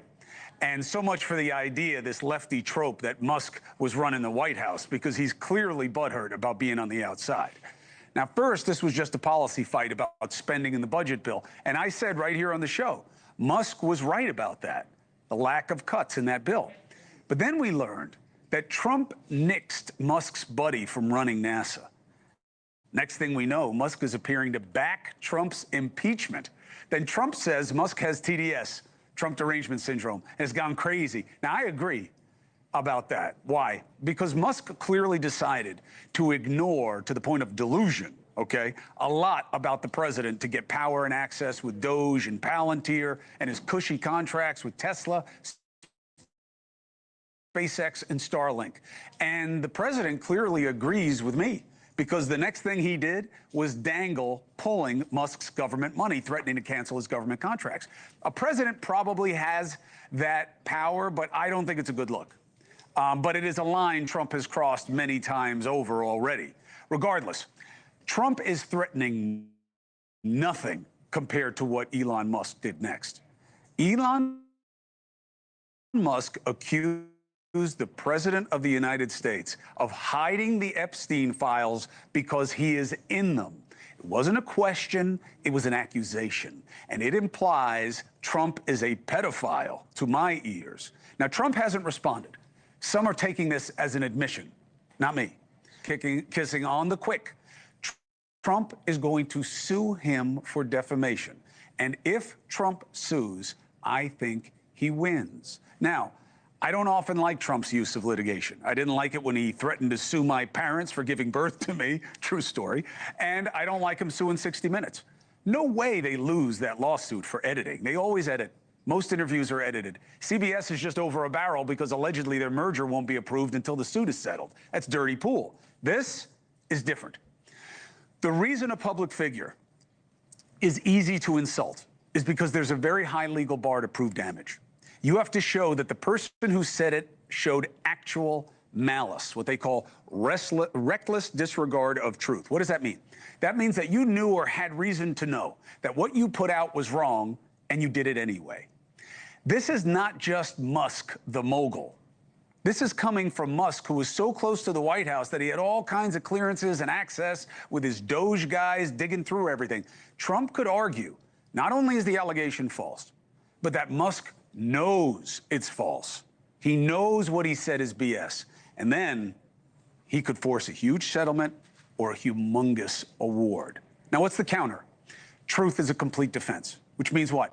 Elon could show the files if he has them and if he's right about it. First, if he does have them, shame on you, Elon. Shame on you for keeping them quiet. You want to pretend you're with the majority and not the fringes, tweeting we need another party for reasonable folks, and then you keep this hidden? That's reasonable? No, it's fraud. And if you can't prove it, this is an ugly thing to suggest, and you deserve the drop in your stocks and your status. Steve Bannon, out of jealousy or whatever, hates Musk and is calling for his deportation. That would be something. Now, if MAGA goes bad on Elon, and the left already hates him as a traitor, he could be real lonely and really less wealthy really fast. Now, what's the X factor? Trump has said he didn't want to put out some of the Epstein files because there were people who would be smeared by association, and he thought that wasn't fair. Was he talking about himself? Odd place for MAGA to be. Many of them were all in on the Epstein conspiracies, that he was murdered. Rogan and the other pod people couldn't shut up about it. And then, mysteriously, Trump's FBI buddies, Kash Patel and Dan Bongino, come out and say it's all a lie, that it was suicide. And MAGA had to shut up. But now it's back. And the answer is going to be demanded unless Trump can find something else to feed his followers. And Biden's doctor ain't going to be it. Sorry, Fox. So could they make up? Of course. Trump is known to be transactional, and he doesn't need any more enemies, let alone one with the platform that Musk has. But I think Elon Musk needs him a lot more, and I think he went way too far if he doesn't have the proof. Thank you for... Hey, that's all I'm saying. Did Trump, is he involved? Maybe, maybe not. I really don't care, right? But this is a lesson, right? This is a lesson, a lesson, a lesson. Never offend the wrong person. That's one of the 48 laws of power. Never offend the wrong person, because truly, Elon Musk has the most to lose. He has come on, dude. You talking to a guy who's not only in charge of the whole United States. This cat is petty as all get out. He's not gonna, bruh, you can't say shit like that and then think it's gonna fly over. He quickly said, you keep on, I'm gonna cancel all your government contracts. I was like, woo, that's an ace of spades card for your ass. But let there be a lesson to all people, right? To everybody, right? Let Elon Musk and Donald Trump be a case study in how to be discerning with whom you insult and whom you stay in allegiance with, right? I'll be thinking to myself, damn, these people are so overt with their methods, with their insults. They are so direct till it's to their detriment, right? It's to their detriment. Niccolo Machiavelli, one of my favorite people in history, he said, man, whenever you're going to insult somebody, don't go about it directly, because the world is watching. People are watching, right? Don't do that, especially if it's a powerful person. You're only going to get yourself hurt and killed. You're only going to get yourself killed. That's what we're witnessing with Elon Musk. Now, that's between Elon and Donald Trump, but I'm just giving y'all my observations of it. I think that, number one, it's pretty sour. It's pretty bad that you would make that claim and you don't have any proof to show anybody. And number two, you shooting yourself in the foot. You cutting off your nose to spite your face by going against a guy who could benefit you very in a major way, or in the words of Aaron the plumber, in a real way. Big Y said he backtracking now, and it ain't Musk. Elon, yeah, he in his feelings. Yeah, he's in his feelings. To me, it was cool, Wise, as long as he didn't make that. You know what I'm saying? And that's anybody, as long because that's serious. When you start talking about people being implicated, like Trump said, he didn't want to implicate people in these crimes that could smear it. Because listen, if you're watching the Puffy debacle go down, they're close to. It's been 2 mistrials, right?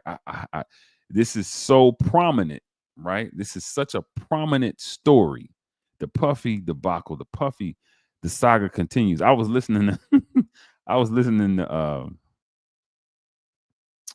Fantasy by Mariah Carey, the remix, the Bad Boy remix with ODB, with Big Baby Cyrus, Big Baby Jesus, Osiris, old dirty bastard, and they got Puffy on there. What you gonna do when you get out of jail? I'm gonna have some fun. I said, Puff, when he get out, if I was him, that's just what I would blast. What you gonna do when you get out of jail? I'm gonna do a remix. But yeah, I mean, we see what's going on, man. We see how these slanderings, and we see how the court of public opinion has now taken over in the minds of the masses, more so than the court of law. So again, I respect it. Right, I'm gonna have some fun. Right, that's what I was like. I was like, ooh, if I get out, I'd be blasting that all over the airways. I'm getting ready to have some more fun. But yeah, that whole Elon Musk thing. Don't be the Elon Musk in your Trump relationship, brothers and sisters. If there's a powerful person, you better figure out a way to hold your tongue, hold your emotions, and not shoot yourself in the foot, because you can find yourself on the wrong end of history and lose everything that you could potentially gain, right? That you could move forward with, and still, execute whatever it is you're trying to execute without all the kickback. Job Corps, right? Job Corps. And I'm just going through some things, y'all. Job Corps is closed. Job Corps closes. Like I said, one of my good brothers sent me a piece. He always sends me pretty controversial pieces. I laugh at most of it, right? Because I know where the brother's coming from. It doesn't bother me. The instances that happen, because I understand how government works. But this whole Job Corps shutting down, it made me say, what is this about? Right? Because when you listen to, I'm gonna play something for you guys, but when you listen to all the sob stories, all the horror stories about Job Corps and how these people are gonna be, how the young people are gonna be out and desolate and without anything, they don't know. It's unfortunate. I'm not gonna say it's not unfortunate, because it is. It's absolutely unfortunate. But it made me say to myself, I understand how the government works. And now, if this is a program that is not holding up its end of the deal, that is just around siphoning and extracting and leaching funds, then yeah, it's got to go. I can see how they like, this has got to go. Is it meeting the target? Is it meeting the goals? Right? We have to take emotions out of these things. Those people, absolutely, it's unfortunate that they are desolate. I'm not saying that's cool. But what I am saying is, let's not be triggered emotionally by these sob or these stories of these people who have now been excommunicated or have now been put out by this loss. Right? What was Job Corps really doing? Job Corps is worse than HBCUs. Gremlin would be better to go to, and Gremlin is in my state is trash. So I said, let me look up Job Corps effectiveness or problems with Job Corps. I said, what's been happening with Job Corps? Right? Have we seen anything Have they reported anything? I know 3 girls that went to Job Corps. They all came back pregnant. He said they all came back pregnant. See, before I looked into it, I said Job Corps. What I know about Job Corps? What I know about Job Corps is it was where a lot of people who couldn't, it was almost an alternative school that taught you a trade. What I mean, alternative school, it was a school where those kids who were messing up, that's where they went, right? They couldn't behave in regular school, so they sent them to Job Corps. Not only are we going to isolate and separate you from the students that might not be built the way y'all are built to cause chaos and confusion, right? Not all, but the ones that I remember, right? But we're also going to teach you a skill. Now, if you don't have the right people in there, then it's going to be chaos. It's going to be total chaos. But let's see now.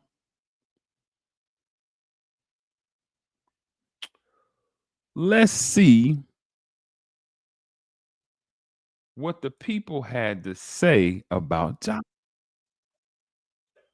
Let me see. Let's see what they had to say about Job Corps. I want y'all to take a listen because I thought it was interesting because I said, that's interesting. Job Corps is closed.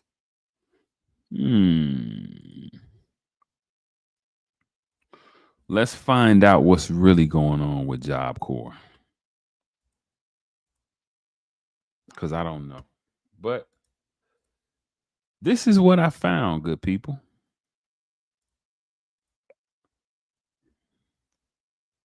This is what I found. The federal government's Job Corps has been around for 50 years. It provides training and education to disadvantaged teens and young adults. The tax-funded program is now the largest residential program of its kind in the country.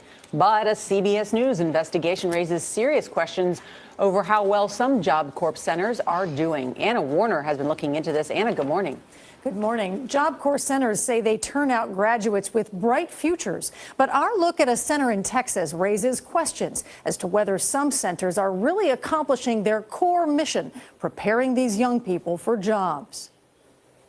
Job Corps gives us education. Job Corps promises a new start to thousands of teens and young adults, a way to earn a high school diploma, GED, or training in a trade like. Let me see if I can get this picture a little bit better for you guys.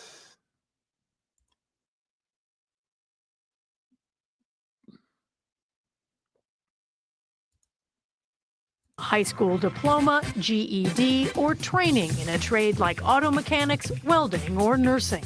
Haven't always made good choices, but this was a good choice. The $1.7 billion federal program funds 125 centers across the country, most run by private companies. 19-year-old Hunter Donahue enrolled at the North Texas Job Corps last year. With only an 8th grade education, he saw the program as his last chance. A new opportunity, doors opening up to me, a chance for me to actually get my education and become somebody, be proud of myself. But when he got to the center, Donahue says there were constant fights, like the one on this video shot by a student. He says he was even attacked by another student. He put his hand around my neck, and then it got to the point where I was starting to go unconscious. But Donahue's attacker was not expelled. Instead, he graduated from the program. And Mike Jameson, a former Chicago police sergeant who was chief of security at the center, says he saw other unlawful activity. Marijuana, cocaine, heroin. This video obtained by CBS News appears to show a student cutting white powder on his desk in a classroom. Jameson says instead of stopping the drugs and violence, he was pressured not to report it, despite a zero-tolerance policy. Sources told us expelling students can hurt a center's performance ranking. If a kid was caught with drugs in a dormitory, if a kid was caught on campus with drugs, what I saw was they did not want that to be reported. And former career advisor Dean Tennell told us there was pressure to get students job placements, whatever the method. What percentage of placements would you say were fake? Overall, I would say 85%. Managers set targets, including a job placement goal of 75%. 85% of the reported job placements fake. Now, this is just one Job Corps, right? This is just, they're reporting, this is in Dallas, Texas. Free says in Mesquite, right, which is a suburb of Dallas. Or higher, and as this document shows, would pay bonuses of as much as $1,150 each month for hitting those targets. But Tennell says often they couldn't do it, so they just fake the placements. You're saying that you could just put down the name of a company, claim the person got a job there. It wouldn't be true, and nobody would ever check up on it. Correct. I mean, I felt like it wasn't right, but then what could you do when you have the upper management telling you to do it? If not, we'll find somebody that will. Tennell says he was fired for faking placements. Both he and Jameson, who was also fired, have since brought their allegations to the FBI. CBS News heard similar allegations about violence and fraud from current and former employees who worked at 15 other centers around the country over the past 10 years. How many of you were told not to call the police? Former Albuquerque Center teacher Samantha Scott told us some welding students there didn't show up for classes, but still were certified to work in their trade. In theory, the student's going to go out into the workforce, supposedly being a skilled welder, and they have no idea what they're doing. They never even step foot in the shop. The National Job Corps Association, which represents the contractors running Job Corps centers, told us any problems were isolated. Former Congressman Earl Pomeroy is on the group's board of directors. You can have people say things, but there's not proof that this program is subject to systemic cheating. He says Job Corps pays off for many who enroll, that 82% of those who graduate go on to jobs, further education, or to the military.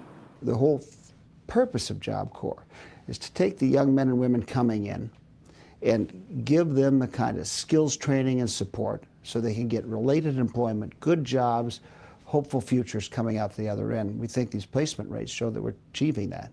But 3 years ago, the Labor Department's Inspector General found Job Corps overstated 42% of placements, and some graduates wound up in fast food jobs. Overstated 42.3% of placements. And that's what they found when they audited. I hear what the man is saying. People can't talk. He's right. You absolutely have to show and prove what you're saying. You always need to show and prove what you're saying to give it validity and credibility. I agree with that. But when the federal government comes in and they audit and they find that 42.3% doesn't match, that's crazy. Jobs that potentially could have been obtained without Job Corps training. I think the record is pretty clear. The program continues to be plagued by problems. Mason Bishop oversaw job training programs for 6 years as a deputy assistant secretary at the Department of Labor. If there is fraud in the reporting of the numbers, then that framework puts the whole program into question. That is a very, very serious problem. As to Hunter Donahue, he's no longer at the North Texas Job Corps Center. I'm nowhere. I still don't have an education. All I own is a suitcase, and that's about all I've got. Now, when we requested comment from Career Opportunities Incorporated, the contractor that ran the North Texas Job Corps, and from Delgen, which runs the Albuquerque Center, they referred us to the Department of Labor. During the course of our investigation, the Department of Labor announced it would not renew Career Opportunity Inc.'s contract due to what it called concerns about student discipline. Now, the agency says it is also doing a review of safety at all centers, as well as their audit and oversight practices. Well, these are some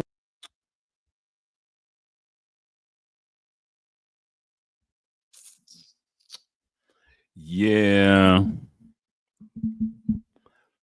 Now I just saw that today, right? I just saw that as I'm going to what I actually saw, right? What I actually saw. And it's not long. I'm gonna show it's about 3 minutes. I'm gonna show it them. and then I'll give you guys my commentary. But there again, drugs, fraud, skewed numbers. That's horrible. That is horrible. That's horrible. No, that's despicable. That's despicable. That's what it is. That is despicable. Now, this is actually what I saw. When I looked into it, this was what I found.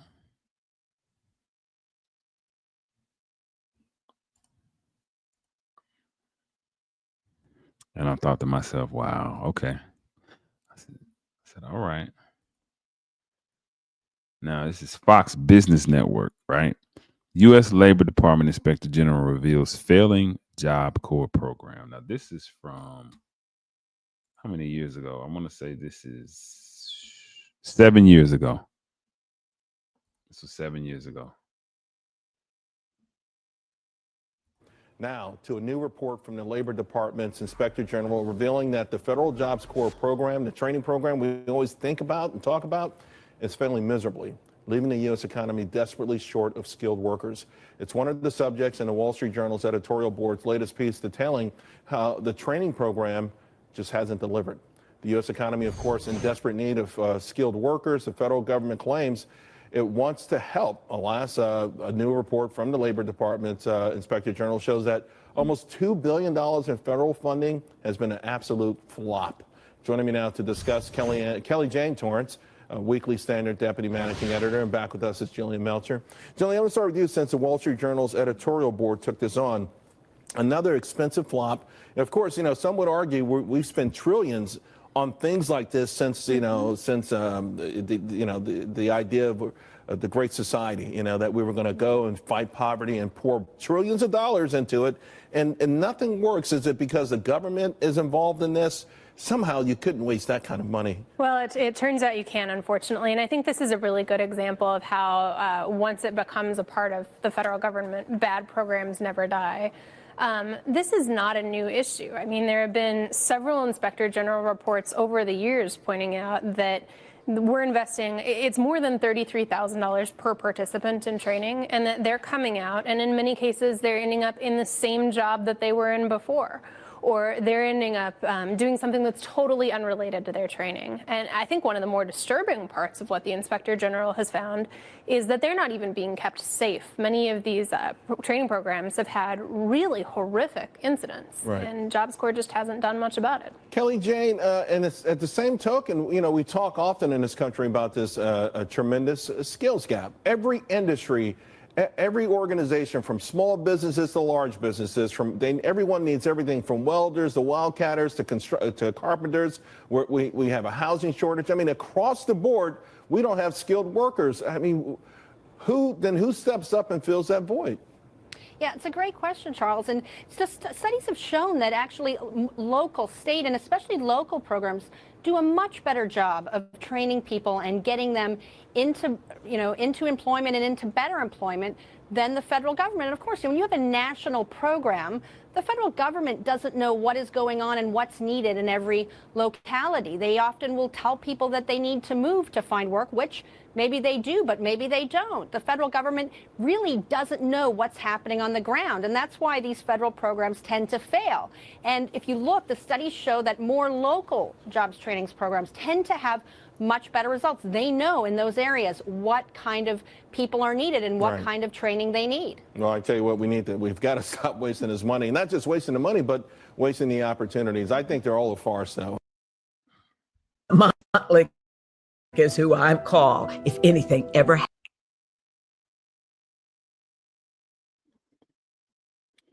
Not keeping them safe, not as effective, not turning them out. And I thought to myself, wow. Something else that the young lady said just then, she said, this is not a new issue. Again, it's unfortunate that the government and these Job Corps facilities are at odds, and who ends up losing are the kids, right? The students of the Job Corps training facilities, they end up being put out there. But I just wanted to show, like, there's a documented history of Job Corps being ineffective. And at the very least, there have been security and safety problems. There again, see, that's why when I see things, when I see people crying about stuff like that, when I see people being put out, again, it is unfortunate. And I don't want any type of misfortune to befall on anyone, right? But I also understand that when you let shit fester, it's bound to bubble over uh, and come to a head, so to speak. It's bound to come to a head. And that's what we are experiencing. Job Corps should have been cleaned up. It should have been cleaned up. It should have been cleaned up because not only are they not keeping, it's almost like the public school system. Oops. It's not keeping people safe. It's not properly educating people. And when you look at the numbers, right, and I suspect the same is happening in a lot of educational systems in America, a lot of publicly funded systems in America, right?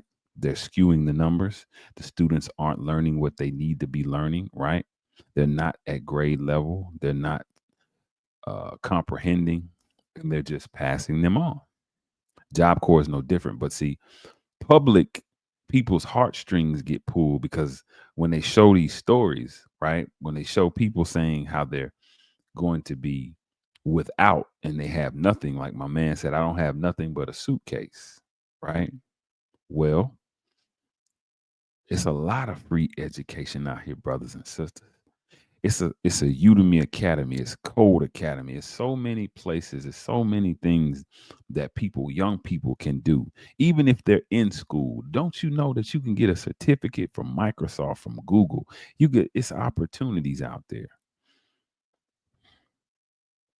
Right. It's some way that you can elevate yourself, right? It's never a point where you are without resources. You may be without guidance or direction to the resources, but they're there if you want them. They're there. And so my thing with Job Corps was it's deeper than they just closed it up just because they're Republicans. Brothers and sisters, don't y'all think that. Don't think that Donald Trump is the end all to be all. See, what I don't want is for people, at least my brothers and sisters that listen to me, I don't want y'all to blame or use people as a crutch for what we could be doing. Minister Farrakhan says it like this: how long are we going to wait for the government to do for us what we could do for ourselves? Right? And I saw, it's funny, I saw King Randall. I saw it in my same brother sent me the King Randall clip where King Randall he was trying to, he might have been vying for, I don't think he was vying for Job Corps because he has his own school. Maybe it was something about his school. I'd have to go back and watch, but he has the right idea. One ex-Marine out of Albany, Georgia, opened up a school for youngsters. It separates them. It teaches them not only educational and academic scholarly skills, it teaches them life skills, how to be men, right? And it's totally funded, or was, from what I remember, it was totally funded through donations, through the community. He raised his own crowdfunding for that school. We could do that all over the place. We could do that everywhere. It doesn't matter how you start, it's always how you finish. So people can learn these things. We have people who are inside of the community, who are welders, who are plumbers, who are whatever trade that you can think of. But it's a success is a team effort. It's not a I thing, it's a we thing. So we have to raise money. We have to do that groundwork. We have to put in a little legwork to make it work. And then we have to have customer and quality. We have to have discipline. That's one of the things you saw where it said it showed all those fights with the Job Corps. That's unacceptable. Because everybody, it's Free said, it's worse than the HBCU. It's wild that you would be subjected to that. You know what I mean? It's wild that activity that people are recording. The same with the public schools. It's wild that the children would be exposed to that, or that they would, you know, when they live that, there's no getting away from those people who are experiencing that because they're in the dorms with them, right? So again, it's unfortunate, and hopefully they can come to a happy resolve, or they can monitor and modify Job Corps so that it's, number one, it is effective, it is sufficient, and the kids are safe. And then there's some kind of code of conduct, a code of ethics there, which it probably was before, but it's some kind of code of ethics there that says, hey, if you do this, then you get put out, right? We do not tolerate this. We do not tolerate that. Like why I said 3 girls went to Job Corps, they all came back pregnant. So that says that it's a lot going on down there. You don't send your loved ones away to go and, you know, come back with more responsibility. That's wild. That's crazy. So again, I wanted to show that because these are some of the things that cause these shutdowns. These are some of the things. It's a great lesson. It's a great lesson in it. It's a great lesson in it. The lesson is look deeper. Whenever you see something, look deeper because it's never just at the surface, right? Look into that thing before you make a judgment of it. That's all. It's up to you how you judge, but at least get all the facts. Get everything about it. Get the good, the bad, and the ugly before you just say it's ugly, right? That's what leading with logic. That's what to lead with logic is all about. That's what it's all about. Listen, I'm about to get out of here, man. I wanted to come through and show you guys a couple of current events, kind of give you the cultural, the economical, and the political impact of these events. I appreciate y'all rocking out, man. I do. I appreciate you rocking out. The content is getting stronger. The following is growing, you know. And like I said, www.leadwithlogic7.com. www.leadwithlogic7.com. Man, that's where you can go and please support. Like I said, get the hats, the hoodies, and the tees, and whatever else you please, man. I always got my joints on, man. Right? I'm always leading with logic. So listen.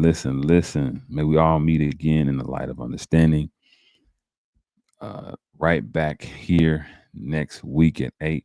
Again, I'm trying to line up some some great interviews for some entrepreneurs that are doing great things that you can patronize, right? You can circulate that dollar into the community. You can help a small business become a big business that offers that type of customer service, that quality of product and service that you would like to see. So I'm trying to get people on here to do that so they can talk to the people and they can share their stories with us as they have been doing. Listen, I'm going to get out of here, but as Mr. Malcolm would say, may we all meet again in the light of understanding. Hey, peace and love, y'all.